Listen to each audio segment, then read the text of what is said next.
All right, guys, this one's about the emotional spiritual connection. This is so important. The first thing I'll say is man, woman is tip of the iceberg. They haven't even dealt with or become aware of the unconscious motivations why they do what they do. That's because they've got childhood pain.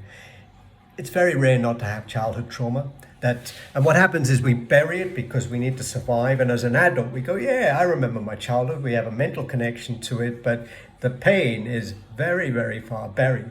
Now, what people then do, they feel the pain and then they go on their retreats or they read their book, they get really into New Age or self-help or the whatever, the Vedas, whatever it might be, but fundamentally, they're tip of the iceberg and it's all fantasy. Basically, and one it's unconsciousness, but the other thing also is just complete fantasy because people, they are essentially trying to, they know they're in pain, they know they're feeling it, and they're hoping they can just do what feels like, I'll read this book, I'll read these books, and I'm so committed to that.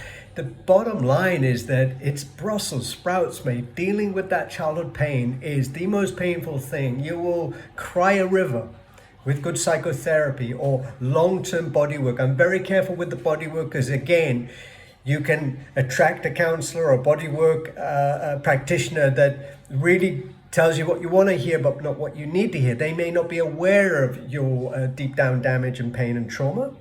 But essentially, this is the world. The spiritual world can be defined as people trying to run before they can walk. If you haven't healed your trauma, you have got zero chance ever of waking up. And this is one thing I really am, because I do read the Gnosis series by Aurobindo, but being in the modern world and seeing how my emotional trauma from childhood led me to these distorted spiritual paths. You know, there was such an incredible connection between the two.